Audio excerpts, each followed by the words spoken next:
Olá, gente linda! Hoje vamos começar mais um podcast do Gestalt Paraná. E hoje eu estou aqui com uma convidada muito especial que pegou muitos voos, muito aeroporto para chegar até aqui hoje, só que não! Quem está falando aqui é a Laís Nadai e hoje eu estou aqui com... Ellen Messias Guzmán. Vim de longe, minha gente. 5 minutos da minha casa até o estúdio. 5 minutos apenas. E aí, vamos falar sobre o quê? Vamos nos apresentar primeiro, né? Vamos lá, Ellen. Se apresenta Então pra galera. Quem tem gente que talvez não te conheça, chegou agora. Eu sou Ellen Messias Guzmán, sou gestalt terapeuta há uns bons anos. Sou proprietária do Instituto Gestalt Paraná. Sou professora, supervisora de clínica de gestalt terapia e de psicodiagnóstico e tenho um instituto que se chama Instituto Gestalt Paraná, que oferece formações, cursos, psicoterapia, além desse trabalho no Gestalt Paraná, no mundo online que a gente faz, que eu faço com a Laís. E nós gostamos muito.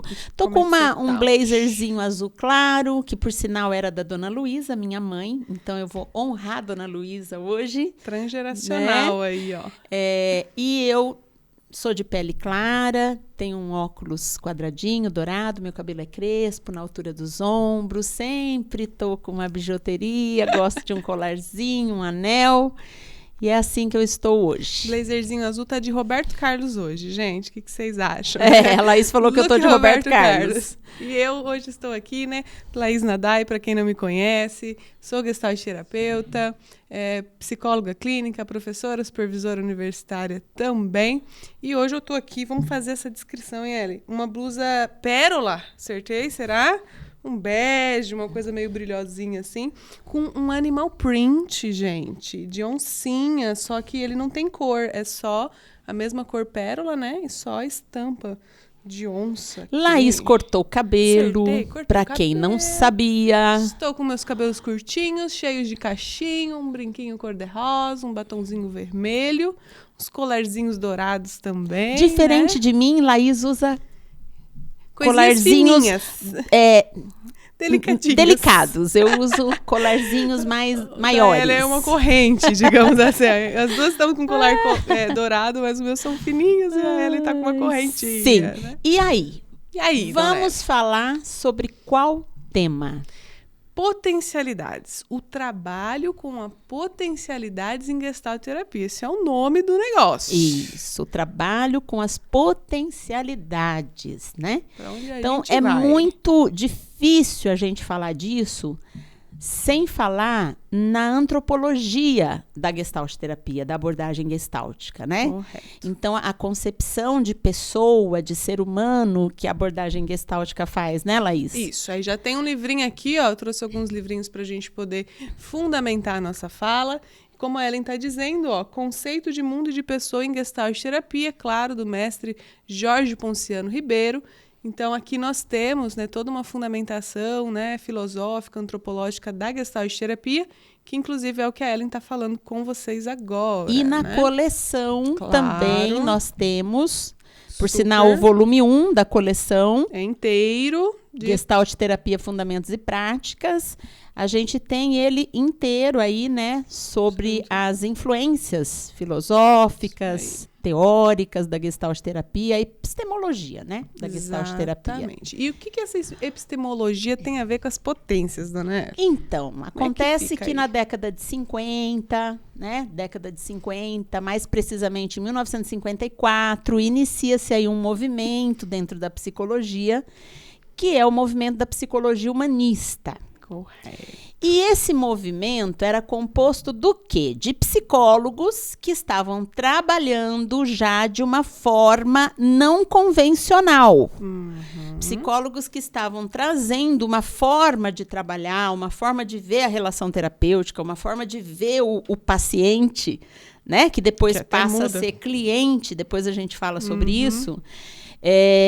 De uma forma nova, de uma forma diferente, inclusive com algumas críticas à psicologia tradicional, que na época era a psicanálise mais ortodoxa e o behaviorismo também mais clássico. E esse pessoal, essa galera formada aí o fundador foi o Abraham Maslow, né? Depois Alport, Kurt Lewin, Kurt Goldstein, e tantos outros. Rogers, né? Que foi o grande expoente da psicologia humanista, e outros.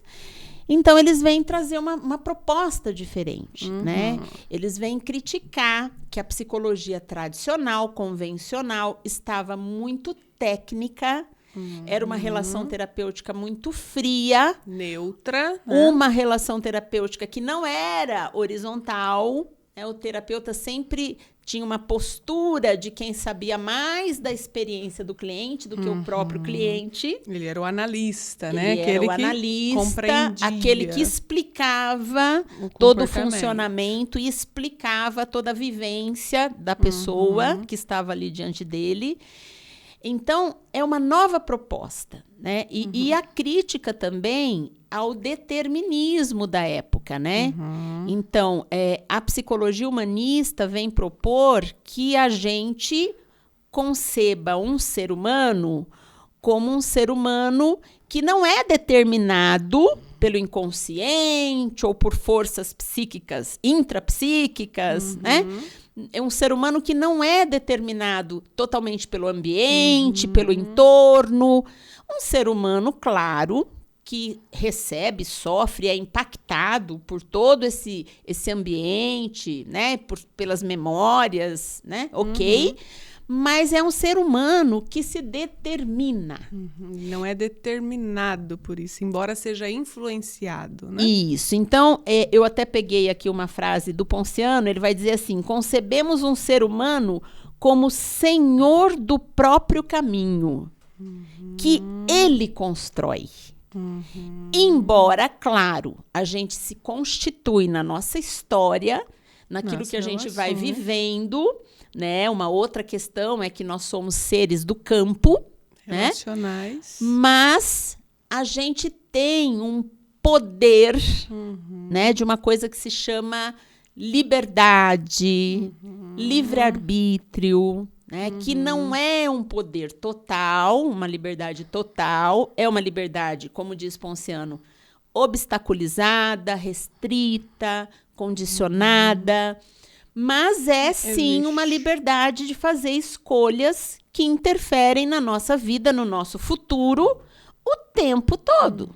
E isso por si só já é um olhar para a potencialidade do ser humano. Claro, né? Porque aí a liberdade deixa de ser uma condenação aos Sartre, olhos né? de alguns existencialistas, porque existem vários existencialismos, e passa a ser um privilégio. Então, a liberdade é um privilégio que eu tenho de eu poder, com as minhas escolhas, com as minhas decisões, né, com esse poder, né, eu poder transformar aspectos da minha vida.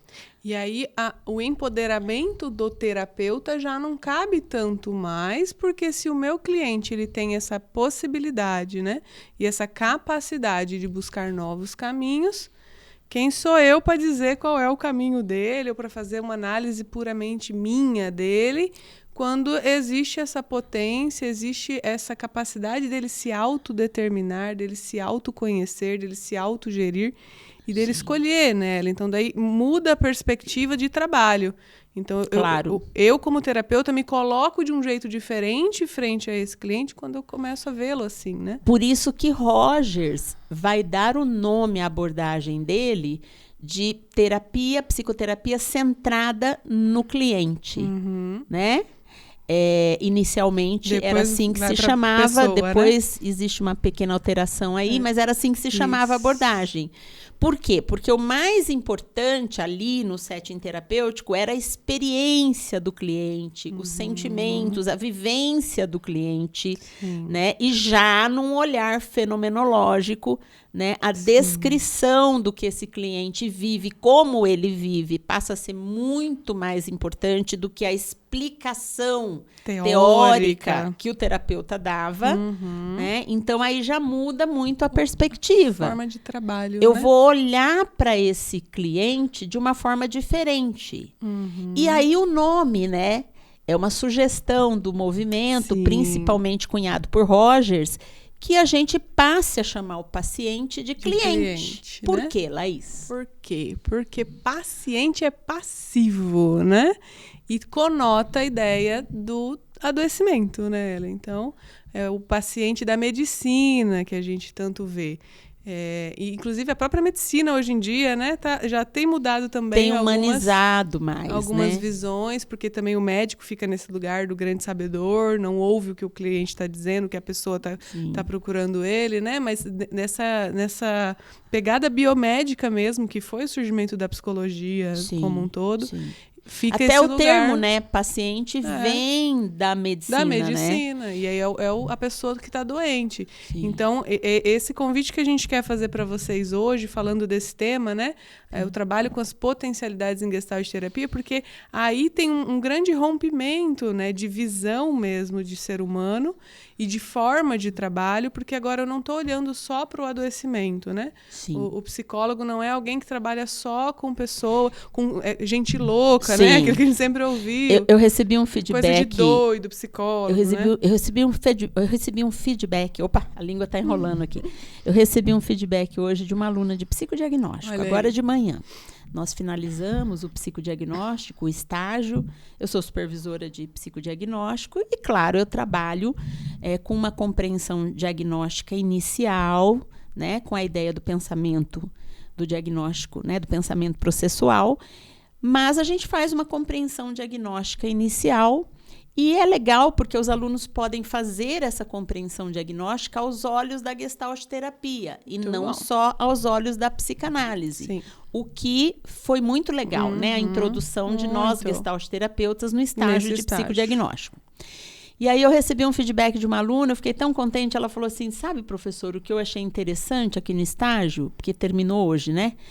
É que você fez a gente perceber que por mais que existisse um diagnóstico, porque nós tivemos casos, né, com diagnósticos, inclusive, pesados, né, a gente não olhava para o diagnóstico apenas, a gente olhava muito mais para a pessoa que estava ali atrás do diagnóstico. E a possibilidade de, no relatório de psicodiagnóstico, descrever as potencialidades que eu percebo no cliente, não apenas o adoecido. Exato. O adoecido é fundamental, o DSM a gente tem que usar, é uma linguagem universal, né? São as comunalidades do quadro, dos quadros, mas não a gente só. não fica nisso, né? Então, eles acharam muito interessante, assim, poder falar das potencialidades, poder descrever, né? E olhar para essa pessoa humana, não apenas como um ser que está adoecido. Perfeito. Né? Porque, embora tenha uma parte que esteja adoecida, né? Tem tantas outras partes que são lúcidas, tão claras, tão saudáveis. E nessa vertente também, né, me vem na cabeça uma coisa legal da gente citar para o pessoal, que até o próprio processo de adoecimento, né, ele é visto de um jeito muito diferente. Muito diferente. Porque, né, a gente fala isso, vamos olhar para o adoecido, vamos olhar para a parte saudável, vamos olhar para as potências, vamos olhar para as dificuldades, mas a própria dificuldade, né, os próprios sintomas, principalmente, eles são uma forma de potência também, né? Com certeza. Então, por exemplo, essa semana eu estava dando uma lida no Voltando para Casa, né, da Beatriz Cardella, e ela discute a questão de que a visão de adoecimento da Gestalt terapia é muito diferente, porque o adoecimento é a interrupção do crescimento. Isso. Né? É quando existem obstáculos, descontinuidades, interrupções, né? Descontinuidades é uma palavra que o Enio Brito Pinto gosta de usar. E a gente tem essas interrupções, essas dificuldades, e que um dos objetivos da Gestalt terapia seria ajudar essa pessoa, né, a, de novo, tomar a rota da busca da realização e do crescimento, buscando a espontaneidade. Né? Então, é uma visão diferente. Porque até o adoecimento é uma forma possível de busca de saúde. Né? Então, a gente rompe com aquela dualidade, né, de ou está adoecido ou está saudável, né? Sim. E começa a falar das duas coisas e começa a olhar para o próprio processo de adoecimento como uma busca de saúde, né? Que fica interrompido dentro da... O Ponciano fala uma coisa muito linda num livro dele, bastante antigo, mas que eu estava dando uma olhada, que é o Gestalt Terapia de Curta Duração. Ele é bem antigo. Ele diz assim, nós fazemos parte da natureza. Se nós fazemos parte da natureza, nós também funcionamos como a natureza funciona. E aí ele vai dizer, a natureza busca a perfeição, a organização, a inteireza, completar aquilo que está faltando, a busca do equilíbrio. E a gente também.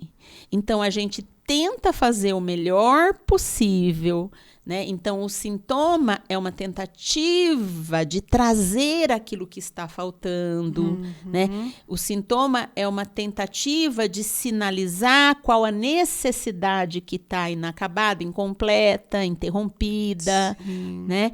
E aí ele vai falar isso, né? Ele vai falar que a gente, mesmo no adoecimento, na disfuncionalidade, a gente está tentando, e o nosso cliente está tentando o tempo todo buscar o melhor, buscar esse equilíbrio, buscar essa organização, né? Buscar aquilo que está faltando do jeito, com os recursos que ele tem na hora. A gente está falando de autorregulação organísmica, né, Ellen? Sim. Justamentos criativos, autorregulação organísmica, para a galera que já é da Gestalt aí já está, né?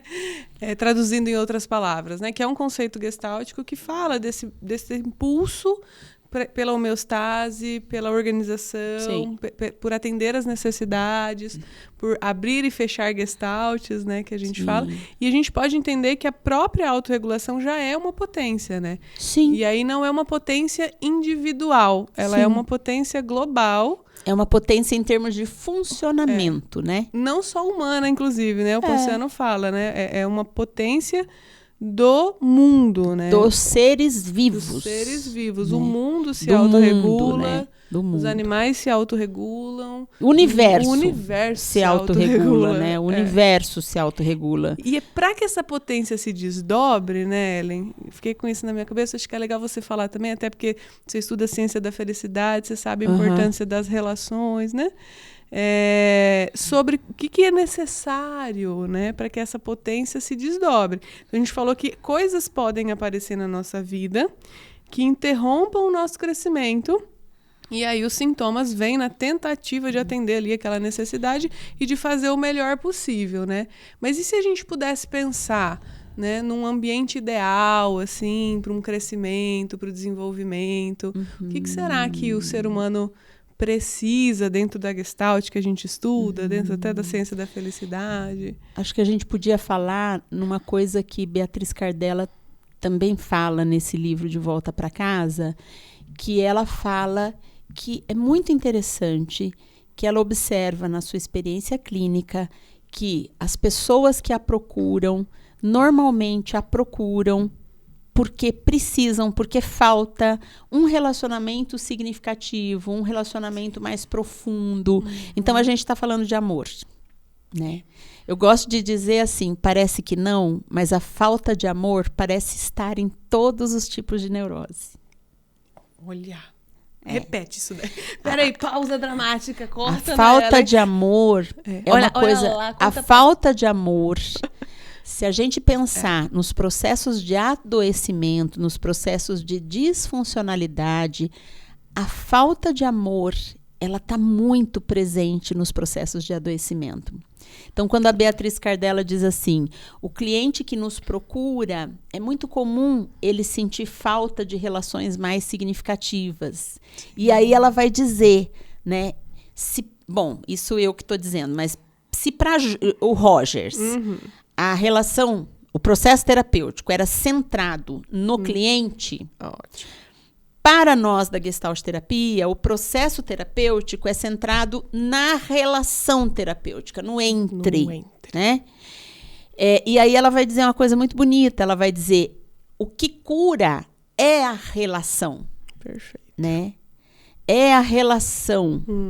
É a pessoa ter aquela percepção, aquela experiência experiência, né, de estar sendo respeitada, considerada, amada, né?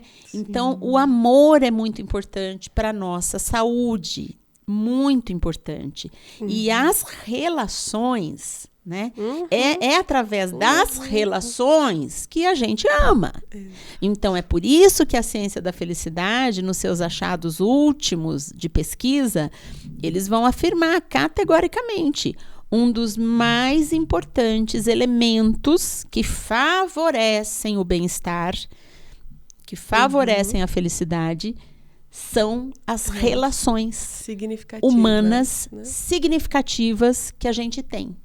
Né? Então, a gente tem que se perguntar, quais são as relações humanas significativas que você tem? Né? Quais são as relações humanas significativas que você pode colocar nos dedos da sua mão? O quanto você se dedica, né, e se disponibiliza para cultivar essas relações também, né, Ellen? Porque a existência, né? O ser humano, essa é uma outra concepção que também vem lá do humanismo, né? O humanismo e o existencialismo fica muito dialogado, né? Mas que o ser humano é um ser dialógico, dialogado. O né? ser humano é um ser do diálogo, falando melhor. É o um ser ser humano é um ser do diálogo. É um ser no mundo, é um ser relacional, é um ser que necessita em sua fundamentação das relações. Do outro. Inclusive, tem um trechinho. Deixa eu pensar. Não trouxe o livro aqui. É um livro da Lucinha, que foi a minha orientadora. Tua orientadora do mestrado. Do mestrado. Que ela fala sobre cuidado, né, no livro. Sim. E aí ela diz que o ser humano é dentre os seres vivos, né, dos que mais necessita de cuidado para sobreviver. Né? Então, se a gente pegar o bebezinho... O ser humano precisa do amor do outro. Precisa do outro para comer. Isso é uma necessidade, né, muito importante para se limpar. Nós. Então, assim, se você pegar os animaizinhos, né, eles têm um desmame muito mais rápido, né, do que o ser humano. E então, pensa nos seus casos clínicos, na sua grande maioria, né? Sempre é uma palavra perigosa, mas na sua grande maioria.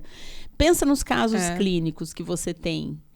Se não houve falta de amor ou a percepção, pelo menos pelo cliente, que faltou amor e o sofrimento por conta disso, né? E até o auto-amor, né? Claro que daí consequência. É consequência.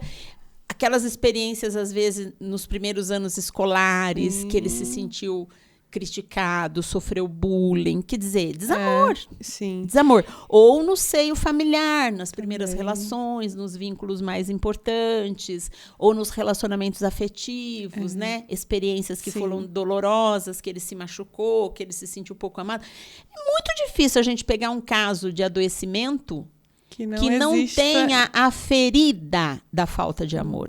É muito difícil. E aí, quando você vai falando isso, né, acho importante situar que quando a gente está falando de amor, a gente está falando de afetividade, a gente está falando de disponibilidade, a gente está falando de respeito. E quero lembrar que não estamos falando de falta de limites, né, que às vezes as pessoas confundem que então amar incondicionalmente é deixar a criança ou deixar, né, o adolescente ou o adulto fazer o que quiser e se manter, às vezes até em relações mais adoecidas, porque eu preciso salvar este outro ou algo nesse sentido. Muito pelo contrário. O verdadeiro amor, ele envolve limites, né? Ele envolve o respeito da alteridade, o respeito ao diferente, o respeito ao tempo de cada um, né? O limite é um cuidado. O limite é um ato amoroso dos pais. Parte do amor, porque é um cuidado que os pais estão tendo com aquela criança. Sim. Né? E aí, na terapia também, né? Quando a gente se coloca amoroso com o nosso cliente... Sim. Aí eu estava falando da Beatriz... Eu estava falando da Beatriz Cardelli, eu achei aqui a anotação que eu fiz. Ela vai dizer assim, ó, voltando para casa. Ajudá-lo a... Estou falando certo o nome do livro da Bia? É Voltando para Casa? Não é voltando, é de volta para casa. Já voltou, não está voltando. De volta para casa. De volta para casa, ela já voltou. Ela diz assim, ó. Achou? Na clínica, observa-se que o que mais as pessoas anseiam é uma relação humana significativa. A Bia falando da experiência clínica dela. Perfeito. A cura em Gestalt terapia está intimamente ligada com a relação. É o que chamamos de cura pelo encontro. Através da relação com a alteridade do outro, né, com esse respeito à diferença, ao que o outro é, ao resgate da dimensão de transcendência, tão vital e importante para a saúde da pessoa, para a saúde do ser humano. Então, ela está falando da relação. Tá. Né? E está falando do estado amoroso, Sim. que você se coloca frente ao outro, frente a você, e o quanto que isso passa a ser curativo a partir dali. Sim. E eu acho que quando a gente entra no tema, né, que a gente está falando das potencialidades, é isso, né? Ele não tem como você enxergar a potencialidade em você, não tem como você enxergar a potencialidade no outro sem estar num estado amoroso, né? É necessário um olhar com um filtro amoroso para que você consiga fazer esse resgate dessa potência. A Bia que, vai às vezes... dizer isso num outro livro dela, que é O Amor na Relação Terapêutica. Sim. Esse eu acertei o nome. Não, você também tem... Eu acho que a gente tem uma autora preferida aqui, né? Oi, Bia, tudo bem? A gente está lendo você. E aí, o que acontece? Ela fala lá, lembra quando a gente fez aquele podcast sobre relacionamentos amorosos e bloqueios e disfunções, né? E problemas, dificuldades de contato? Né? A gente usou bastante a Bia. E aí ela fala lá que é importantíssimo a gente poder estar em estado amoroso para a gente conseguir amar. Né? Por isso que, às vezes, uma pessoa demais adoecida, ela não consegue amar. Exato. Ela não consegue travar uma relação nem saudável, de intimidade, nem de vínculo. Né? E isso é tremendamente doloroso, porque ela vai se sentir sozinha, ela vai se sentir pouquíssimo amada ou não amada. E aí, por isso que o nosso papel é tão importante, né, Ellen? E aí me repercute, assim, o quanto que é necessário a gente ter uma série de cuidados com o nosso trabalho enquanto psicólogos, né? Principalmente quando a gente vai atender pessoas que já estão no sofrimento mais agravado nesse sentido, né? E eu percebo que, às vezes, existe até um processo de psicofobia, que o pessoal chama hoje em dia, dentro da própria psicologia, dos próprios profissionais, né? Daquele olhar, né? Ai, mas o paciente é border. Ai, mas o paciente é narcisista. Sim. Ai, que saco, eu tenho que atender uma pessoa com transtorno narcisista, né? Sim. E assim, é claro... Como se a pessoa fosse só esse isso, aspecto, né? E como se ela não fosse digna de ser vista como pessoa, de ser amada, como se ela também não estivesse em sofrimento. Sim. Por mais que possam ser pessoas que estejam fazendo outras pessoas sofrerem por conta das suas disfunções, né? Dos seus transtornos e adoecimentos, mas de fato é uma pessoa que está em sofrimento. Então, quando a gente trabalha numa abordagem humanista, como é a Gestalt terapia e outras também, a gente vai olhar para essa pessoa, mesmo que mais adoecida, e a gente vai tentar encontrar, vai buscar enxergar, fazer com que ela enxergue também o lado luminoso, o lado saudável, né? Então, de novo, eu trago aqui o Ponciano, ele vai dizer, é saudável e restaurador a pessoa experienciar o que ela tem de luminoso, o que ela tem de belo. De potente, e né? aí, dependendo de como o terapeuta, como o psicólogo olha para esse adoecimento, ele vai piorar. Fortalecer ainda mais a neurose. O adoecimento. Né? Então, eu acho que a psicologia humanista ela vem como uma proposta muito interessante, né, para a psicologia de um modo geral. Sim. Eu não consigo, na verdade, nem pensar num jeito diferente de trabalhar, né? De que seja potente o trabalho, se eu não consigo olhar para aquele cliente, para aquela pessoa que me procura, que está ali na minha frente, com esses olhos, né? Sim. E assim, não que isso não seja um desafio, né? Não que todos os nossos trabalhos e atendimentos não tenham uma série de questões técnicas, né? Uma série de desafios pessoais por conta das próprias questões. Não que seja fácil, né? Ninguém está dizendo que é fácil. Mas dando um exemplo, né? Um cliente que chega absolutamente deprimido, que ele diz para você, eu não quero mais viver, eu não aguento mais, né? E você acolhe tudo isso, valida todo esse sentimento, mas em algum momento você pode dizer para ele, ok, mas você veio até aqui. Há um movimento. Um lado seu está buscando algo diferente. Mesmo que aí pequenininho, enfraquecido, né? Mas existe aí uma esperança que busca algo, que busca uma possibilidade. Você saiu da sua casa, você veio com sacrifício, eu sei, porque você não tinha ânimo para vir, e você veio e você está aqui. E esse é um exemplo claro do trabalho com as potencialidades em Gestalt terapia, né? É um exemplo assim simples, né? Mas claro. E claro que cada caso é um caso, né? Mas... E não que você não vá acolher e olhar todas as outras partes, como você mesmo disse, mas existe esse resgate. Daí eu gosto muito do termo da Karina também, né? Que é o extrair flor de pedras, né? Então é isso, você está trabalhando ali com um ambiente às vezes hostil, difícil, né? Sem tantas possibilidades, com muitos adoecimentos. Quer ver? A Karina fala uma coisa muito legal, acha, né? A Karina fala uma coisa muito legal, que é quando ela diz assim, você está numa dificuldade importante, né? Uma crise, né? Na merda. Fala. E ela diz assim, tenta lembrar. Vai. Tenta lembrar de tudo que você já passou. Nossa. De quantas dificuldades você já enfrentou. Às vezes até maior do que essas. Que né? você achou que não ia sair. E que você achou que não ia sair. Então, tenta lembrar das coisas que você já atravessou, que você já conseguiu superar para estar aqui. Né? Então, quando você faz esse convite para que o cliente lembre-se, né? É um trabalho com potencialidades, porque você está fazendo ele se dar conta dos recursos, da força que ele tem, apesar de agora, neste momento, ele se sentir altamente vulnerável, fragilizado. E claro que você vai acolher e validar tudo isso, mas... Um outro lado do trabalho a gente pode ir mostrando né, que existem recursos ali de muita força naquela pessoa, que quando ela está na crise, ela vai se esquecer disso. Né? E é um convite não tradicional em termos da psicologia, se a gente for parar para pensar, embora hoje já esteja muito diferente. As coisas já estão bem diferentes, né, Ellen?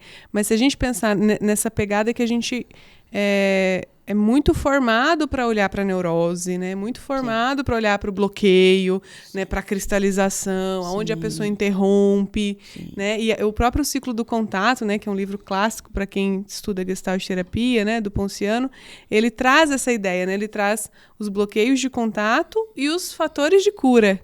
E ele traz essa ideia, né? Quando a gente vai entender, fazer uma compreensão do funcionamento do cliente, uma das possibilidades de intervenção e de compreensão é através dos fatores de cura também, né? Sim. Então, é um convite, eu acho que esse podcast hoje, para convidar vocês aí que trabalham com a psicologia, com a Gestalt terapia, para não se esquecerem desse lugar, né, Ellen? E outra coisa, né? E é um convite para que o terapeuta que trabalhe dentro de uma abordagem humanista, como a Gestalt terapia ou alguma similar próxima, ele pratique isso na sua vida. E se você nem é da psicologia, também leva para casa, né? O quanto que é importante ter esse olhar para amoroso, esse olhar para as potências e esse olhar que não fica cristalizado no que não dá certo, no que está errado, do que não funciona, né? Porque às vezes é mais difícil de você encontrar uma saída, uma solução, quando você fica preso no lugar que trava. E outra coisa, né? Na nossa cultura ocidental, cristã, existe muito uma valorização do sofrimento, como se o sofrimento fosse um caminho para a libertação. É verdade. E aí, elogiar não é uma coisa muito autorizada, principalmente mais no passado. Né? Agora vem mudando isso, mas ainda vivemos resquícios disso nas famílias, nas educações, até na cabeça de pai e mãe, dos educadores. Né? Então, é proibido elogiar, pois é falta de humildade. Isso. Elogiar. O outro e a si mesmo, então, lascou, né? Se eu fiz um negócio direito... Como que eu vou falar aqui? Olha, eu faço Então, isso nessa bem. cultura, né, ocidental cristã, a gente desaprendeu a ver o belo. Isso. Entendeu? A gente desaprendeu a ver o belo e a gente foi muito convidado a olhar para o sofrimento. Trágico. Não que o sofrimento não exista, né? Não é isso que nós estamos E falando. não quer dizer que a gente também não precise olhar, mas vamos integrar, Sim. né? Agora, por que não olhar para as Pro duas belo coisas? também. Inclusive, agora eu vou... Eita, bati no microfone. Agora eu vou aproveitar, deixa, né? Você falou que tinha um trechinho aí da Cardella. Bia, de novo, né? Curador Ferido. Ferido. É o último livro da Beatriz Cardella, para quem não sabe. Tem um capítulo dela que se chama A Criatividade e as Imagens Poéticas da Infância, uma visão gestáltica. E ela começa com uma citação do Jorge Ponciano Ribeiro. Ele diz assim, ó: a criança é naturalmente gestáltica. Ah, que lindo. E aí depois ela cita Rubem Alves e diz assim: as crianças têm experiências místicas. Sim. Experiências místicas não é ver seres de outro mundo, é ver este mundo iluminado de beleza. É ver este mundo, né? Através do olhar do sagrado, né? Atravessado pelo sagrado, né? Pelos milagres, pela vida, pela beleza, pelas transformações que acontecem no simples, no ordinário, no cotidiano, né, Ellen?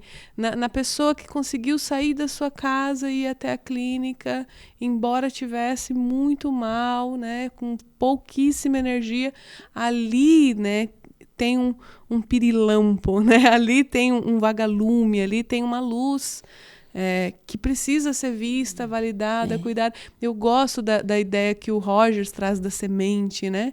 A semente da potência. Se você colocar a semente num lugar que não é fértil, ela não vai germinar, embora a potência exista. Com certeza. Né? Por isso que as relações são tão importantes, por isso que a sociedade é tão importante, por isso que, né, as relações interpessoais que a gente trava e as mudanças que estão acontecendo na nossa sociedade para que ela fique cada vez mais inclusiva, com mais amor, com mais respeito. Isso é tão importante, né? Para que cada vez mais a gente possa ter espaço para que essas sementes germinem, para que essas sementes brotem e que o processo terapêutico possa ser esse lugar. E que as famílias possam ser esse lugar, que a escola possa ser esse lugar, né? E que se talvez cada um de nós começarmos a nos comprometermos um pouco mais com esse lugar, né? Por isso que muitas vezes, quando a pessoa está adoecida, a gente diz, né? Eu gosto de dizer, né, para alguns clientes, você não é assim. Isso. Você está assim.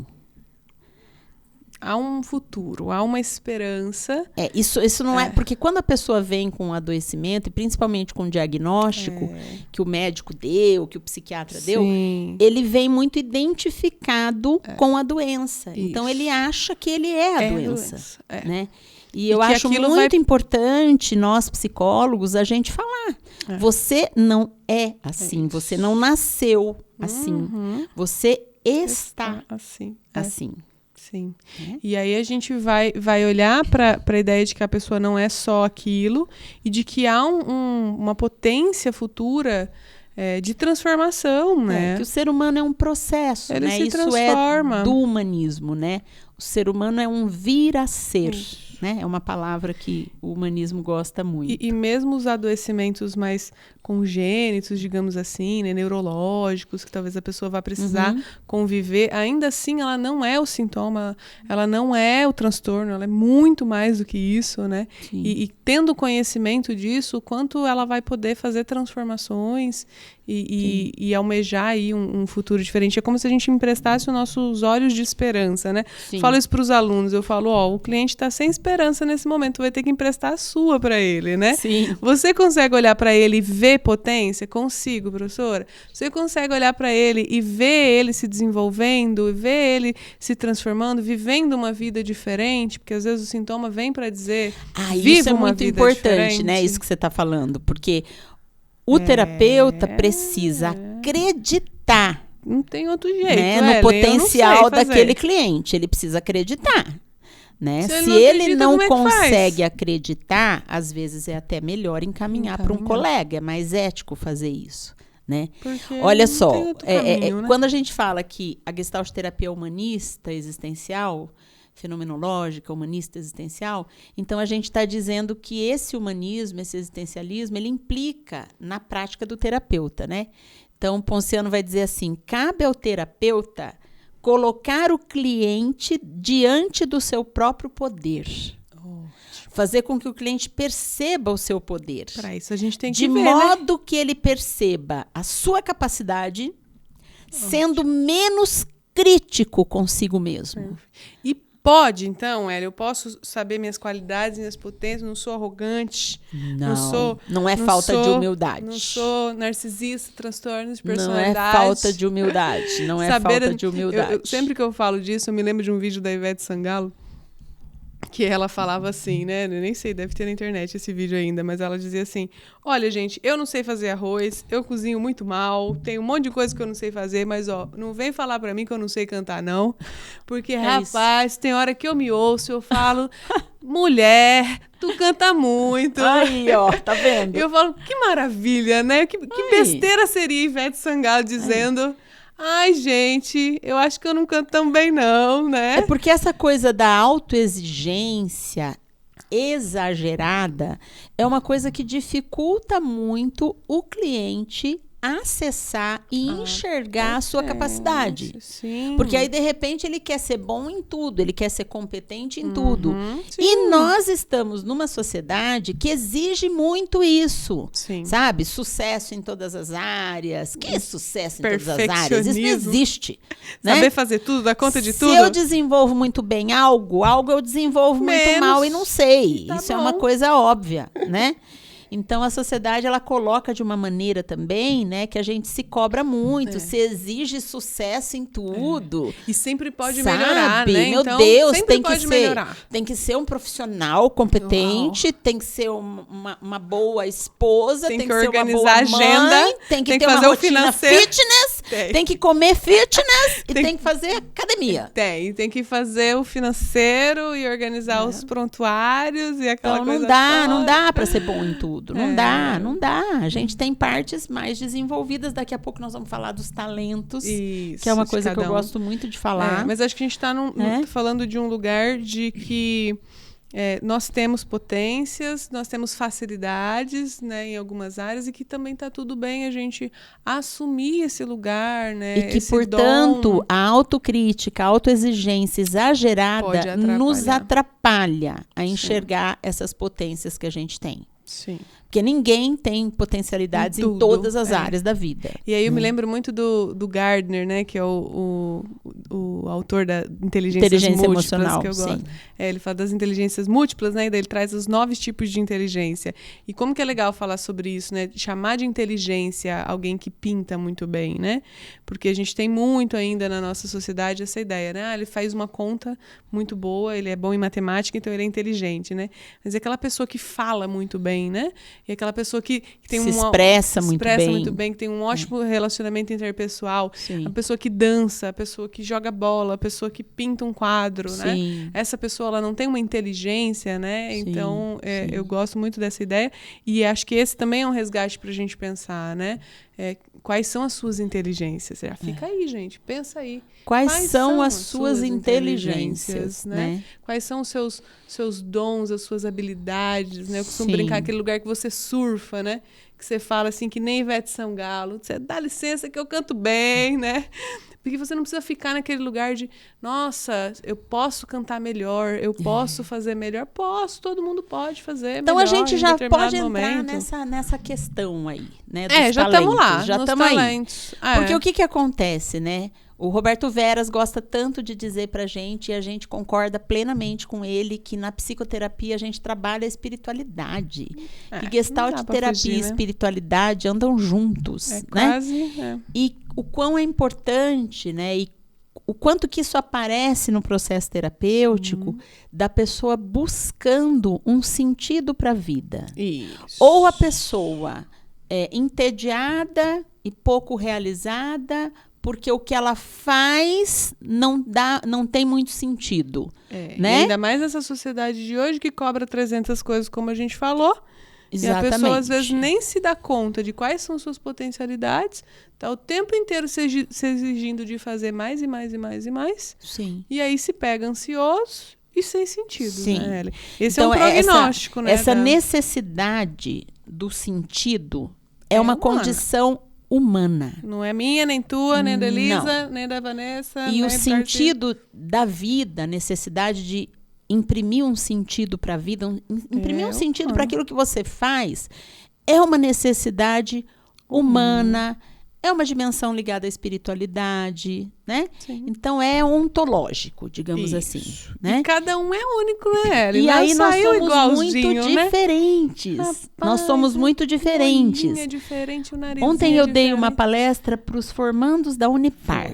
Foi boa? Você Vários cursos. Foi online, né? E foi, acho que foi ontem. bacana pelo feedback que eu recebi. E eu falava disso, né? Um ciclo se fechou, outro vai abrir. E agora? O que é importante? O que vocês vão fazer agora? Vocês se formaram, né? Então, assim, a gente falava disso. E falava do quanto que cada um é muito diferente do outro, né? E é muito importante, para eu imprimir sentido na minha vida, eu descobrir os meus talentos. Se eu não me conhecer, pelo menos razoavelmente, como é que eu vou descobrir, né, qual o sentido maior que pode ter o meu trabalho, como trabalhar de forma que me dê, né, um sentido maior. Então, eu preciso... O talento é um presente que a gente ganha, né? E aí eu dizia para eles assim, tem uma dica, anota aí. Como é que você faz a dica de qual é teu talento? É aquilo que você faz com muita facilidade e espontaneidade. E quando você termina de fazer, você está energizado, embora esteja cansado.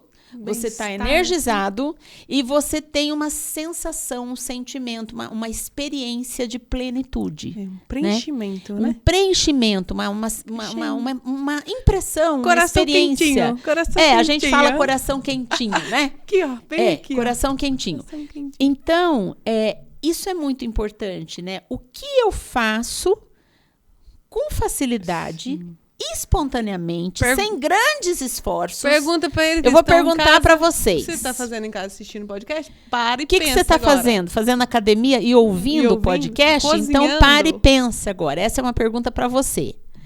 O que você faz com muita facilidade, com muita espontaneidade, sem grande esforço, e quando você termina, você tem uma impressão, uma experiência de plenitude, de realização. E outra, você percebe que você faz bem aquilo, igual Ivete Sangalo cantando. Você percebe que você sabe fazer, que você faz bem, que você tem facilidade para aquilo, né? E às vezes era a brincadeira de infância que você mais gostava de brincar. Eu amava, eu contei isso para eles ontem, eu amava quando eu era criança, eu tinha uma lozinha que meu pai tinha me dado, bem pequenininha, eu morava numa casa de madeira que tinha uma varanda enorme. O que eu fazia? Minha mãe ia trabalhar, meu pai ia trabalhar, eu pegava todas as cadeiras da casa, minha mãe depois ficava louca, porque eu tirava as cadeiras do lugar, eu pegava todas as cadeiras da casa, colocava na varanda, colocava a lozinha atrás, achava um monte de caderninho, chamava a rua inteira que eu morava para vir e eu dava aula. Eu ficava falando, ensinando as coisas. Pois eu adoro fazer isso. E desde criança, às vezes, você já brinca com alguma coisa aonde o teu talento já está ali mostrando pistas, né? Outra coisa que a gente fala, quando você percebe que é um talento, é um dom seu, né? Você faz e o seu coração pulsa e sua alma se alegra. Isso é muito profundo, interessante. Né? E outra coisa, se você usar o seu talento, se você descobrir o seu talento, conseguir usar o seu talento, você é muito mais útil para a humanidade. Porque você vai fazer um bem. Porque uma coisa que eu falava para eles ontem também, não existe sentido de vida se o outro outro não dentro. faz parte disso. Eu na conchinha aqui, meu sentido da vida. Aqui. Não existe sentido da da vida se o outro não fizer parte disso. Se eu não fizer um bem de alguma maneira, seja escrevendo, seja dando aula, seja cuidando de pacientes, seja cuidando de cachorro, de cavalo, seja plantando, seja sendo jardineiro, seja vendendo banana na feira. Não importa o que você vai fazer. Mas se você fizer bem aquilo e se tiver a ver com o seu talento, se fizer muito sentido para você, você vai ser útil para a humanidade. Perfeito. Você vai ser útil para a humanidade e você vai ter uma sensação de bem-estar maior. Então, Perfeito. vamos voltar lá na ciência da felicidade. Pesquisas deles, comprovado, né? Pessoas mais felizes, com um bem-estar mais elevado, não é que sejam felizes o tempo todo, isso não existe, mas com um bem-estar mais elevado, de modo geral, são pessoas que têm um forte sentido de vida. Que entendeu? se conectam essa potência, E que esse talento. acreditam que é importante ter um sentido de vida. E agora, a gente passa a maior parte, nós estamos numa sociedade capitalista, neoliberal, né, com todas as características que tem, nós passamos a maior parte do tempo trabalhando. Se no trabalho, que é a maior parte da sua vida, onde você vai gastar a maior parte da sua energia, você não fizer algo que tenha duro, muito né? sentido para você, é duro. Aí eu dizia para eles ontem também, ok, vocês estão se formando agora, talvez você tenha que passar por um trabalho que você não é tão goste, legal. você precisa de grana, não dá para escolher, às vezes a oportunidade não surge. Você vai passar por uma situação de viver um sacrifício por um tempo, mas isso pode ser um degrau para no futuro você chegar onde você quer. Isso. Não é que você vai chegar imediatamente. Eu vou me formar, não é essa visão romântica. Eu vou me formar, vou encontrar meu talento, vou encontrar um trabalho cheio de sentido para mim, vou ser útil para a humanidade, vou sentir um bem-estar, vou me realizar. Não é tão simples assim. Sim. A vida é dura, a vida é difícil. Tem obstáculos, Tem muito né? sacrifício. Às vezes, para chegar lá, você tem que caminhar por uma trajetória que nem sempre faz sentido para você, até você chegar lá. E aí, a grande questão é que também é possível dar sentido para essa trajetória, né? Porque se você vai tendo clareza do teu talento, né? Das tuas potências e como você talvez possa desdobrar essas potências no mundo e que talvez você precise passar por outros lugares antes, né? Desse florescer, né? Dessa flor aparecer e você, de fato, se conectar com sentido, o próprio trajeto pode ter sentido. Se você tem clareza do talento, se você tem clareza do sentido da vida, né? Porque você pode viver o teu dia a dia com pequenas ações. Exato. Victor Frankl fala Cheia de muito sentido. bem disso. Ele fala assim, a gente deve colocar sentido em pequenos gestos. Sim, senão a gente fica Né? só... Né, no flow, né, na ideia de que só quando eu tiver... agora me lembrei do filme, né, o Soul, que fala muito disso, né? Quando eu estiver tocando saxofone na melhor banda incrível, fazendo o maior sucesso, é aí que eu vou estar super realizado. E às vezes é na contemplação que a gente encontra uma série de É a mesma coisa realizações. de jogar pra frente sempre a felicidade, né? Eu só vou ser feliz quando eu fizer uma Quando? faculdade. Eu só vou ser feliz depois que eu me formar. Eu só vou ser feliz depois que eu encontrar um grande amor. Eu só vou ser feliz depois que eu tiver um filho. Eu só vou ser feliz depois que eu me aposentar, né? Sim. Então você joga sempre para frente, quando na verdade pessoas que têm um bem-estar mais elevado, pessoas felizes, são pessoas que sabem viver e aproveitar o momento. E aí, falando disso, eu fiquei com vontade de pontuar também uma reflexão, no sentido de que você estava falando do trabalho, né, por causa da palestra para os recém-formados, mas existem muitas outras dimensões da nossa vida onde a gente pode desdobrar a nossa potência para além do trabalho, né? Claro, com certeza. A própria família, né? Com certeza. A maternidade. A processo de maternidade, de né? paternidade também, né? Claro, a Então, paternidade. Um processo, por exemplo, de repente no meu trabalho eu não consegui, né, me colocar num lugar que faça muito sentido, porém eu exerço uma atividade artística, eu toco, eu pinto. Faço e um trabalho isso, voluntário. faço um trabalho voluntário. Né? E isso faz muito sentido, né? Exatamente. Claro que quando eu falo do trabalho, é no sentido assim que a gente passa muito, tempo, mas né? muito tempo da nossa vida no trabalho. Sim. Que bom seria se a gente conseguisse Desdobrar essa potência ali, né? desdobrar esse talento e encontrar sentido no trabalho. Que Sim. bom seria, né? Uhum. Mas a gente pode sim, né? Através de um relacionamento amoroso, a gente pode encontrar muito sentido. sim. Através da criação dos nossos filhos. Que já é uma né?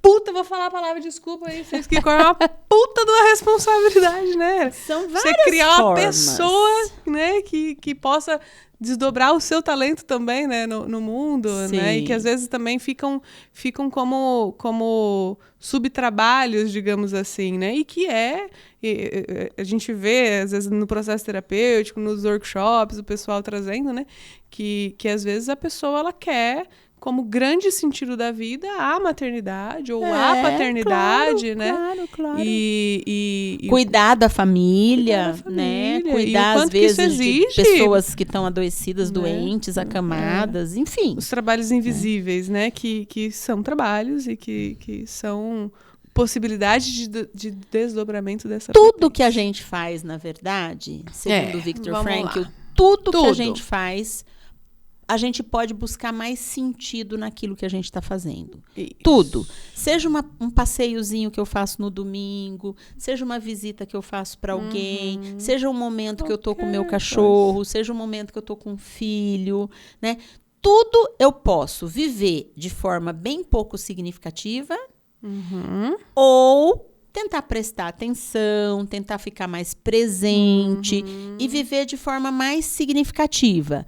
Por que a sociedade hoje traz tanto a discussão da atenção plena, do mindfulness, né? Que, na verdade, dentro da Gestalt terapia é a própria awareness, né? É a própria awareness, tá aí faz é tempo. a qualidade de presença que a gente tanto fala na Gestalt, né? Então, quando você tem uma qualidade de presença no que você faz, claro que aquilo vai fazer mais sentido para você. Isso. Você vai aproveitar melhor, você vai se entregar mais para aquela situação. E nem sempre a gente está falando de trabalho. Sim. Né? E é um desafio, né, Ellen? Porque pode ser um lazer. Pode ser um lazer.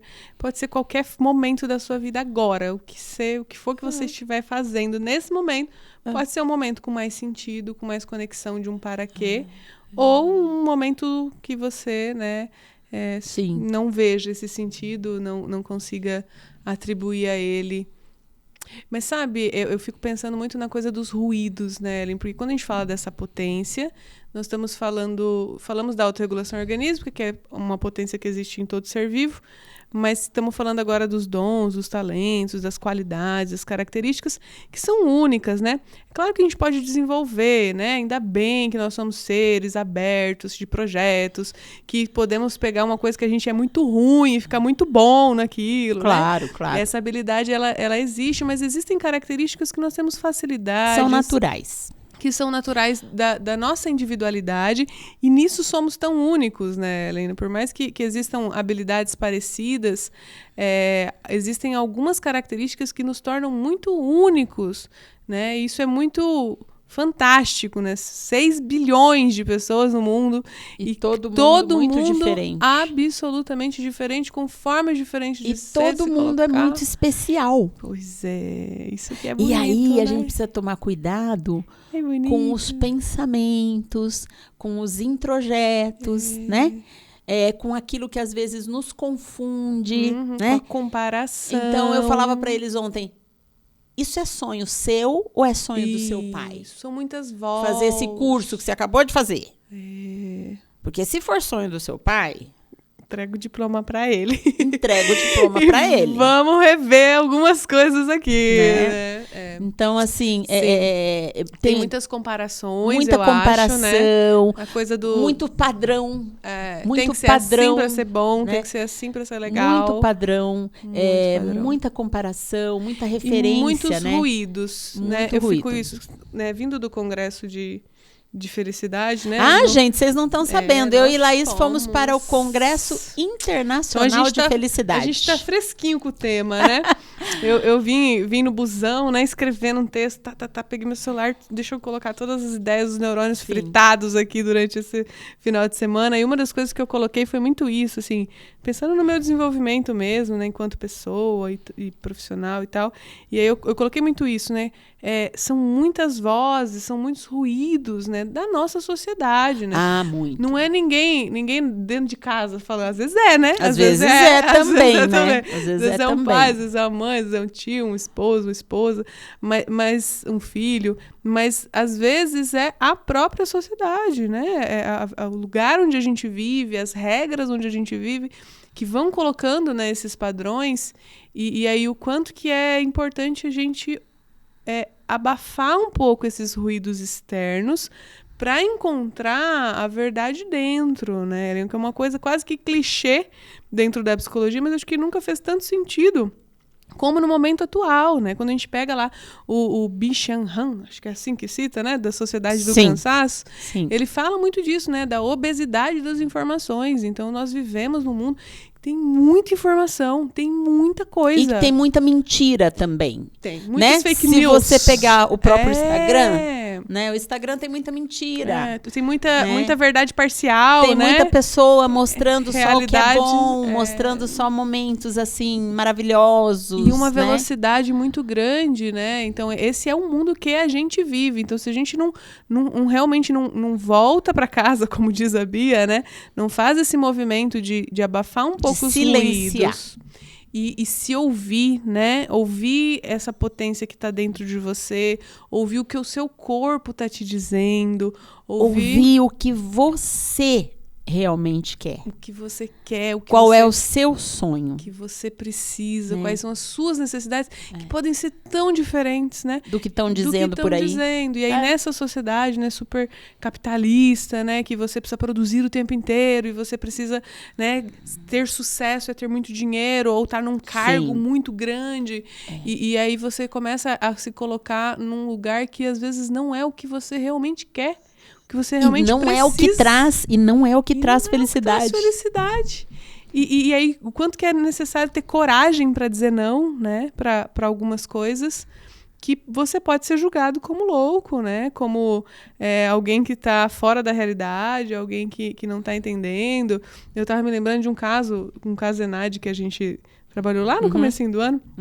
Com os alunos do 5º ano e aí ele falava sobre essa questão de uma mulher que tinha ganhado uma promoção e aí ela precisava viajar muito de avião e aí desenvolve todo um sintoma lá, né? De fobia e tal.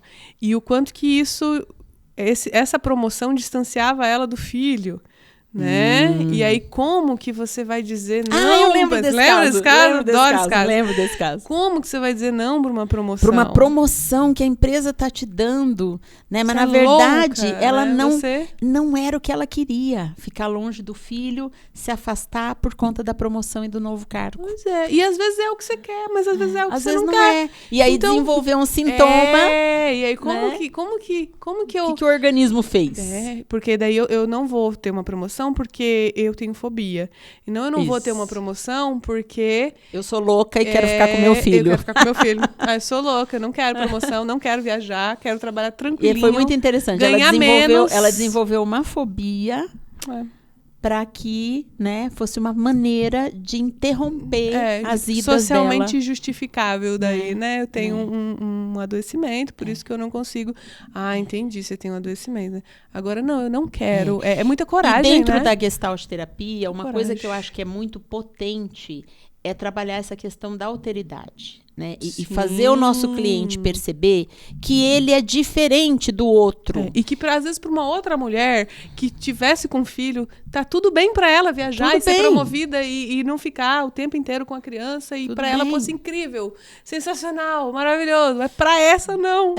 Tipo assim, para que o cliente aprenda a respeitar a sua necessidade, a respeitar os seus limites, Sim. a respeitar o que ele não gosta, embora o outro tá falando que é ótimo, embora o outro esteja falando que é para ele fazer, Sim. né? Então, acho que a gente tem que se preocupar muito nessa coisa de escutar demais o que o externo fala Isso. que você precisa fazer, que você deve fazer, que você tem que fazer. São os famosos introjetos. Isso. E que estão milhares aí, cada vez mais fortes e velozes, né? Sim. Olha o que o Ponciano fala ainda sobre a questão das implicações do humanismo para a Gestalt terapia. Cabe ao terapeuta convidar o cliente a amar o que ele tem. Olha aí. O que está disponível.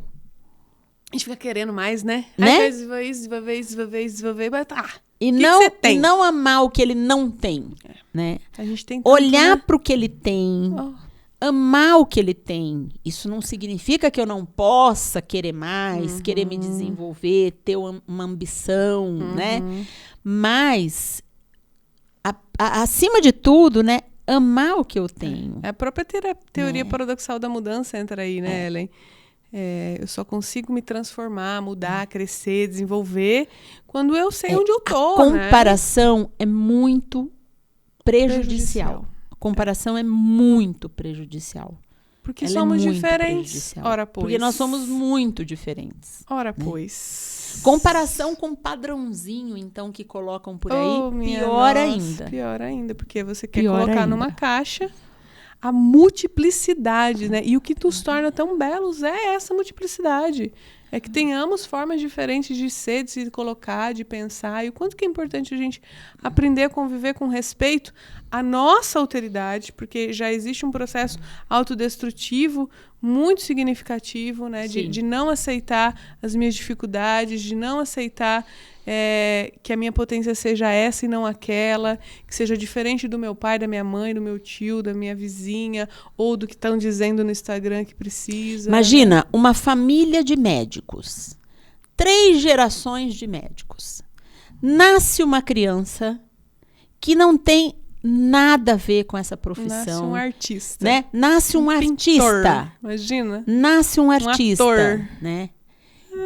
Quer dizer, a possibilidade, né, Poderia ser. de haver um sofrimento aí, se essa família não permitir que ele seja diferente, ou não vamos muito longe, uma família de empreendedores, de empresários. Sim. Nasce um filho que tem uma sensibilidade para outra coisa. Que ele não vai dar continuidade para a empresa do pai, do vô, do tio e do bisavô. Né? Do tataravô. Tataravô. Né? Então, assim, é muito perigosas essas expectativas, né?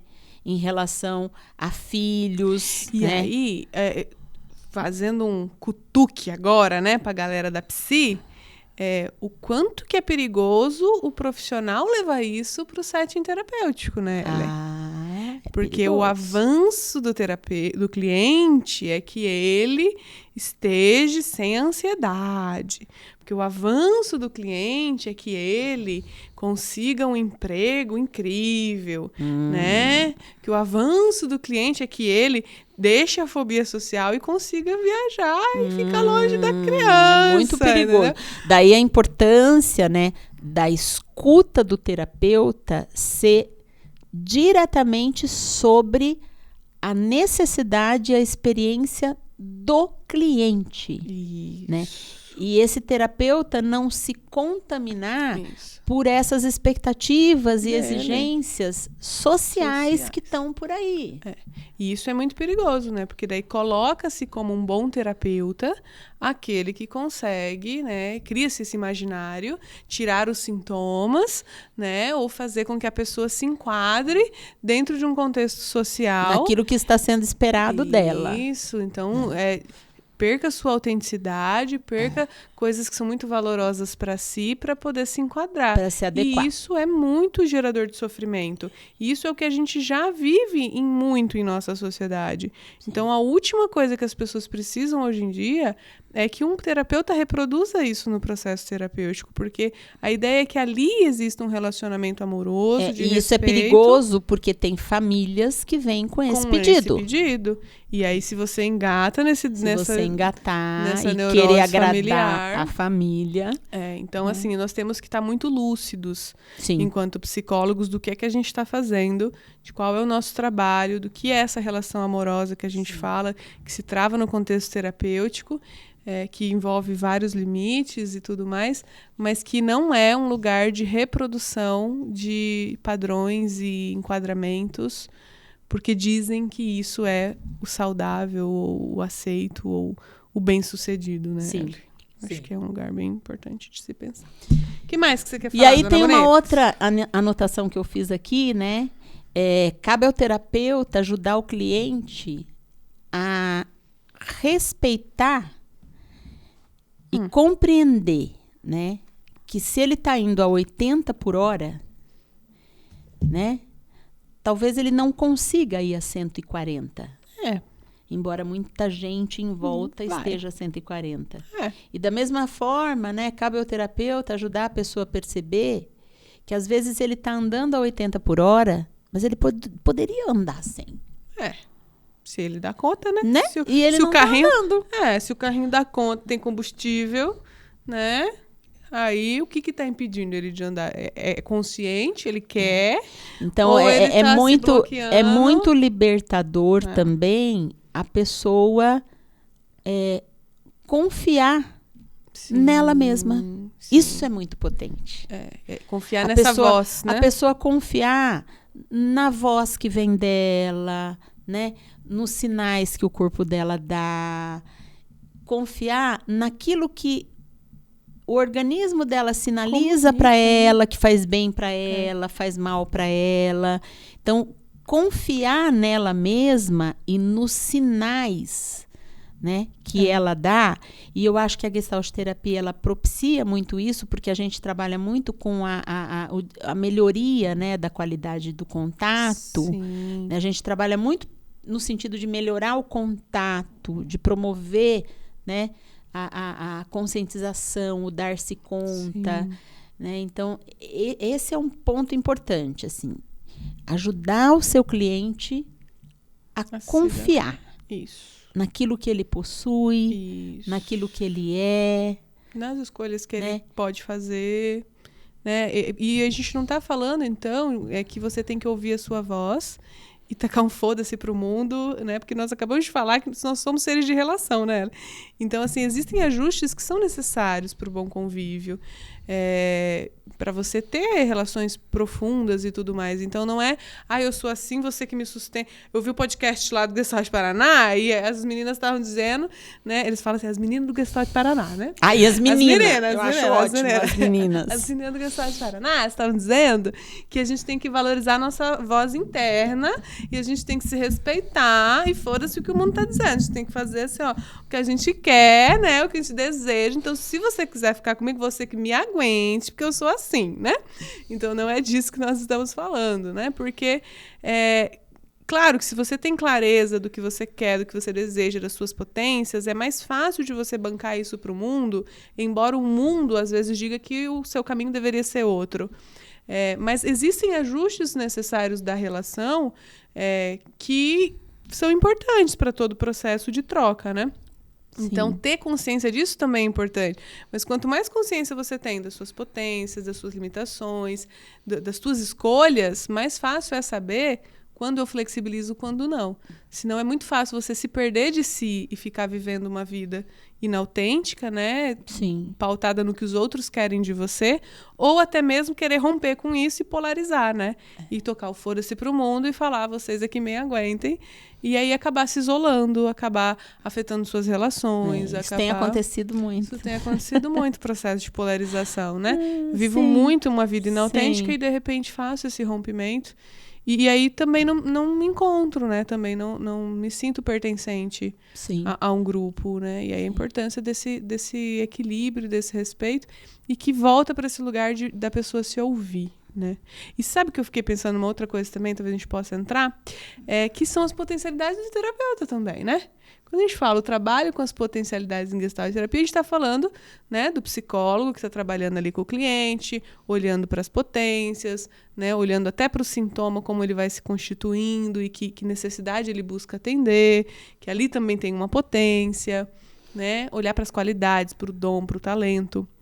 Mas o terapeuta também tem suas potencialidades, não é, dona Ellen? Com certeza. Todo mundo é igual como terapeuta? Com certeza não. Todo mundo tem que ser que nem a Ellen? Graças a Deus, nós somos todos diferentes. Que a diferença né? E a existe. Gestalt terapia permite que a gente seja quem você é, né? Isso é tão bom, Isso né? é tão bom, né? Você poder ser quem você é e isso ser importante. Porque o teu cliente vê você sendo quem você é.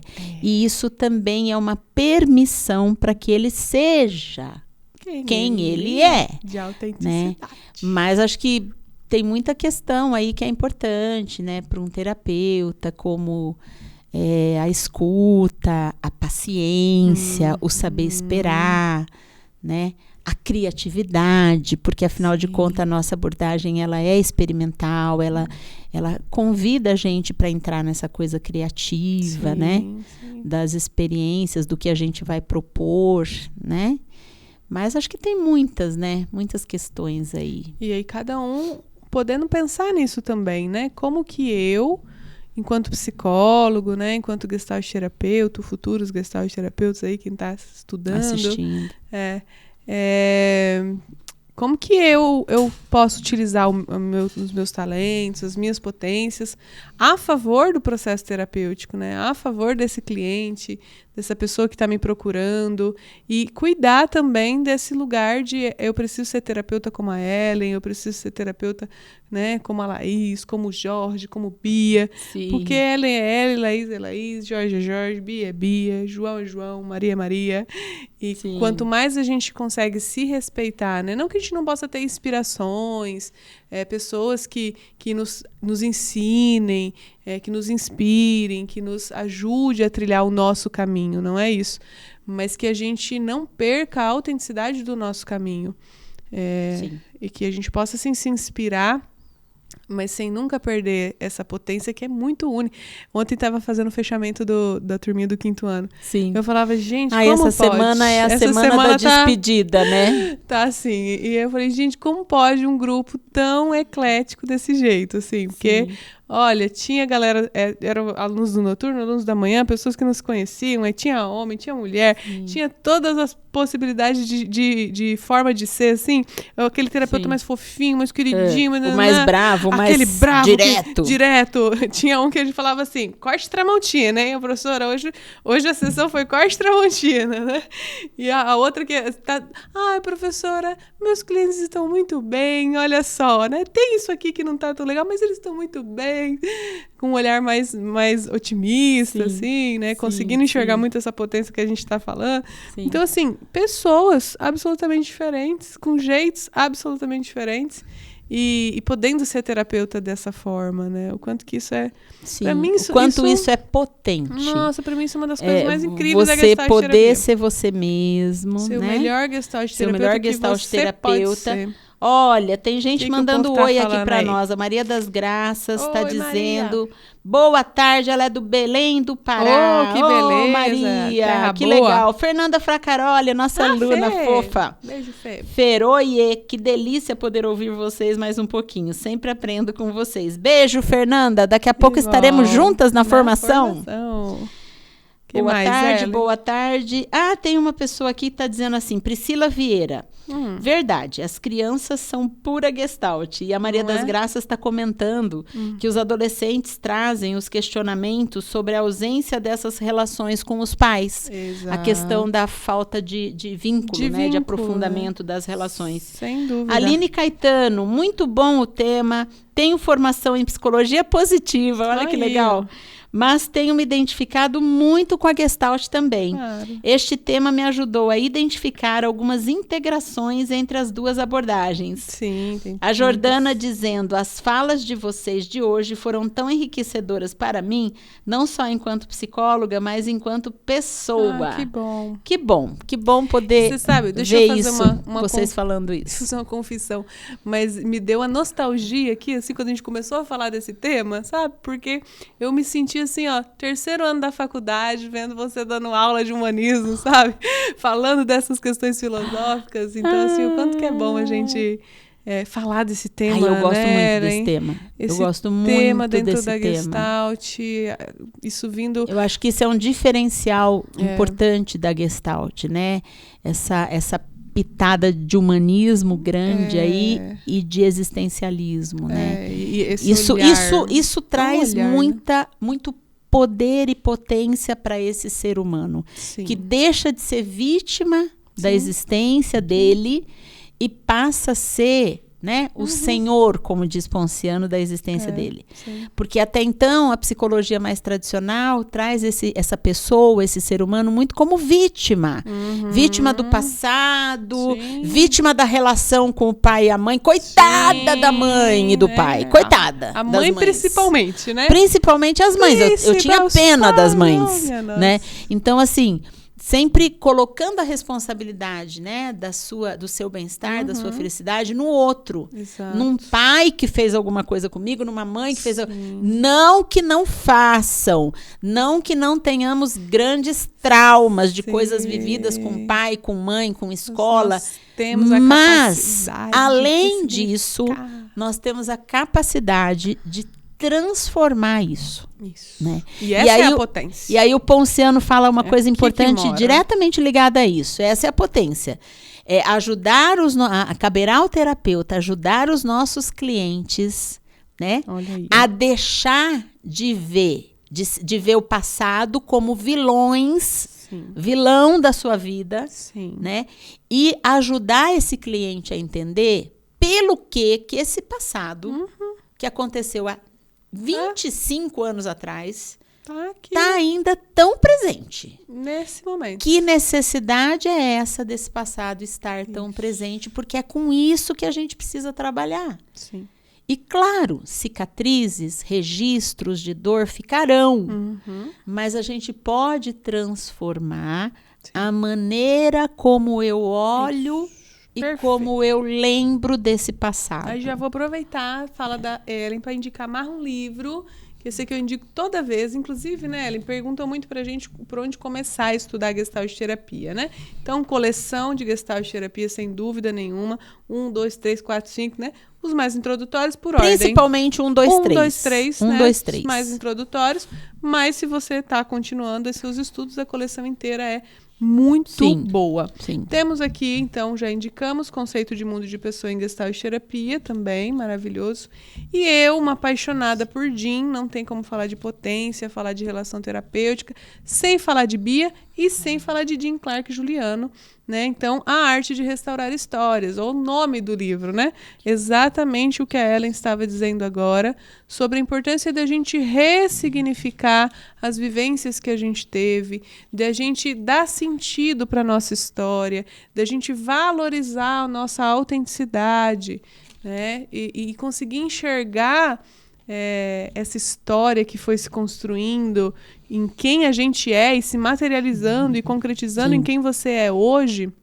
Sim, um ser ainda aberto para transformações, mas um ser que já tem uma história de vida e toda uma construção e que tem o poder, né, a capacidade de ressignificar as suas vivências, né? Essa é a nossa arte, né? Sim. Somos artesãos, né? Sim. Nós trabalhamos restaurando histórias, construindo novos significados para vivências que foram dadas, ajudando a pessoa a atribuir sentido para aquilo que aparentemente não havia um sentido, né? E se conectando com isso que transcende, né? Por isso que não tem como não falar da espiritualidade. Tem um autor, não sei se eu vou pronunciar bem aqui o nome dele, mas para Delacroix, a antropologia da Gestalt terapia é uma antropologia da esperança. Ele coloca dessa forma. Por quê? Ele diz assim, ó, o homem é capaz de ir além do trágico, além da errância, ele é capaz de renascer e se transformar. E quando a gente fala na visão de pessoa da Gestalt terapia, a gente acredita nesse ser humano. Que se transforma. Que é capaz de se transformar, que é capaz de olhar para esse passado, né? E reconfigurar a maneira, né? De experimentar esse passado, de lembrar desse passado, de trazer esse passado para o hoje. Claro que é um processo, às vezes, longo, às vezes mais curto, né? E que de fundamental que não seja solitário. Sim. Né, para que isso aconteça, né? Então aí a psicologia vem com essa proposta, mas várias outras relações podem nos ajudar nesse crescimento, nessa transformação. Aí fica com vontade de cutucar esse povo que tá aí. Sim. Você mesmo que tá aí, tá me ouvindo? Tá me ouvindo, né? Você, tô falando com você. Você tá achando que é com outra pessoa? Não, é com você. Sobre os trabalhos em grupo, né? A Gestalt é muito potente para trabalhar grupo. Por que será, né? Por que será? Nasceu ali, né? Que os trabalhos de grupo são tão potentes? São tão potentes? Porque a relação, ela é do caralho. Corta aí depois, se vocês quiserem, mas não tem outra palavra pra dizer. A relação, ela é maravilhosa. Quando ela, né, claro, tem as características amorosas e terapêuticas, né? Sim. Na relação que a gente adoece, na relação que a gente se cura também. Então, nós também podemos adoecer nas relações. Mas estar em um grupo de identificação, um grupo de acolhimento, um grupo de troca humana, conduzido por um bom profissional que tem competência nisso, né? Que tem esse estado amoroso, que sabe fazer a mediação dessas relações, é muito potente. E nós somos muito carentes desses trabalhos hoje em dia, eu acho. Né? Pelo menos aqui em Maringá, no Paraná, a gente percebe que ainda existe uma busca muito individualizada, né, pelo trabalho. Pouquíssimos trabalhos de grupo. Então eu quero cutucar você mesmo, né? Se isso chegou aí é porque é para chegar, né? Então, o quanto que você talvez possa desdobrar o teu dom, a tua potência, as tuas habilidades, muitas vezes fazendo esse tipo de mediação e não ficando só no trabalho individual, né?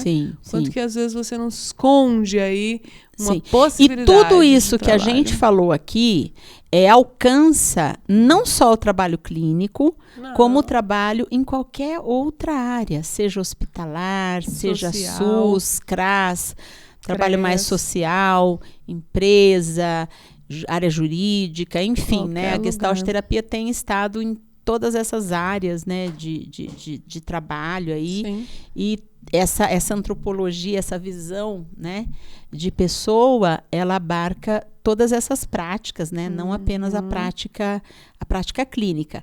Agora eu queria falar um pouquinho para eles. Fala, você quer falar? Acho que nós vamos fazer um marketingzinho. Fala, não estava combinado, mas não estava combinado. Mas vamos falar para eles, porque tem pessoas perguntando para nós. Tá, o que você no Instagram, no WhatsApp, muitas pessoas perguntando sobre a formação. Se a gente vai abrir formação o ano que vem ou não. Nós vamos abrir formação o ano que vem, tá? Nós temos 2 tipos de formação. Formação online, com práticas obrigatórias presenciais, e formação presencial que acontece aqui no Instituto Gestalt Paraná, aqui em Maringá. Vamos abrir os 2. Nós vamos abrir as 2 turmas. Já tem pedido de formação avançada novamente, mas nós acabamos de concluir uma turma agora. Acalmem. Né? A gente posta tudo no Instagram, né? E vamos postar tudo no Instagram. Mas o que a gente já confirma é a formação online com práticas presenciais e a formação presencial, que também já tem turma. A gente já tem data para abrir inscrição, não? Sim, da formação online em março. Se não me engano, dia 9 vai ser a abertura das inscrições. E nós já temos listas de interessados, tá, gente? Então, se você está no YouTube vendo, pode deixar um comentário aqui embaixo, a gente entra em contato. Ou entra no Instagram mesmo, manda um direct pra gente. Sim. Porque daí a gente passa o contato certinho da secretária. É porque aí a gente passa o teu nome. Se você tiver interesse, a gente coloca, a secretária coloca teu nome numa lista de espera. E aí, quando a gente soltar as primeiras informações, vocês vão receber as informações diretamente no seu WhatsApp. Em primeira mão, daí não corre risco de você esquecer, de perder. Então, essa era a notícia que eu queria dar. Não, vai ter. Calma o coração, põe na agendinha, 9 de março, põe na agendinha. E aí, se você não tá na lista dos interessados ainda, manda um direct lá no Instagram, que a gente coloca você, e aí a gente já vai soltando, né? Sim. Algumas informações sobre corpo docente e tudo mais. Né? Inclusive, fizemos um videozinho hoje, né? Acabamos de fazer um videozinho para mandar para os alunos que estão na lista de espera, inclusive. Acabamos de fazer um vídeo. Fale. Bora, né? Bora não. Aqui, ó. Bora não? Vai dar seu recado, né? Tem que dar recado? É só convidado. Você vai dar eu vou dar meu. Cada um com seu quadrado. A gente coloca os outros na berlinda, não vai? Aqui, Sim. ó. Seu recado para esta câmera. O meu recado é o seguinte, né? Eu encontrei na Gestalt Terapia a possibilidade de acreditar no ser humano que está na minha frente, mesmo que ele estivesse muito adoecido, né? Já vi muitas pessoas, né, se transformarem, né, conseguirem enxergar a sua beleza e resgatar a sua saúde, né? Então, a Gestalt Terapia é uma abordagem que tem uma visão de pessoa, uma antropologia muito bonita, né, que me pegou, né? Então, se você percebe que faz sentido para você, vale a pena estudar, vale a pena buscar uma formação, seja onde for, né?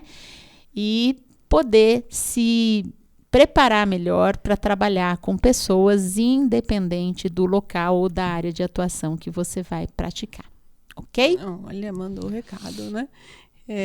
E inclusive isso é muito importante também, né? A gente fala muito da relação terapêutica, do amor, desse estado amoroso que é fundamental, mas sempre é bom relembrar que existe toda uma fundamentação teórica, toda uma compreensão técnica, todo um estudo aprofundado para que a gente possa se colocar à frente dessa pessoa, né? Claro que existem várias formas de relação terapêutica, né? Uma relação entre mãe e filho, entre pai e filho, entre um casal, pode ser terapêutica por si só, mas a gente não está falando de psicoterapêutica, né? A gente está falando quando a gente fala de psicoterapia, a gente está falando de uma profissão, a gente está falando, né? Sim. De uma série de questões que são importantes. Aí vale a pena os estudos. Mas vou dar meu recado. Seu recado. Meu recado é o seguinte, direto e reto aí, ó.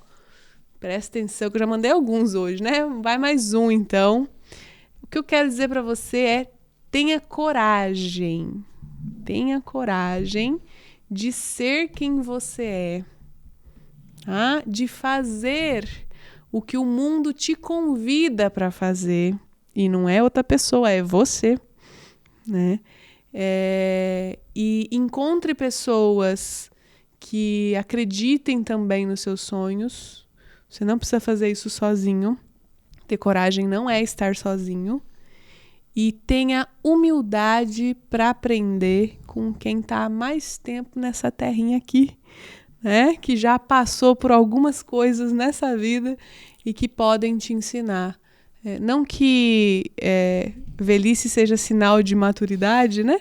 Mas nós temos mestres muito importantes que trilharam caminhos que podem nos ajudar na nossa construção enquanto pessoa.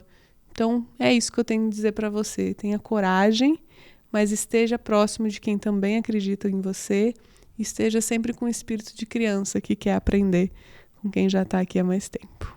Aí, mandou bem, né? Mandou bem, falou bonitinho. Gente, então a gente vai se despedir agora. Falando um tchauzinho aqui pra você e dizendo que daqui a um tempo... Esse ano tem podcast ainda? Tem, Roberto. Nós vamos ter o podcast com o Roberto Pérez. Tem mais um, então, dezembro. Tá você lembra já, o tema, não? Não, o tema é segredo. A definir. O tema a definir. Eu acho que tá... Mas teremos mais um... Eu acho que eu sei. Você sabe o tema, sim. Lembrei, mas tá bom, deixa quieto. Depois vocês vão ficar sabendo. Então, mais um podcast agora em dezembro para você participar. Tá? E quem não ouviu os outros, vai lá, escuta, assiste, ok? Isso aí. Beijos!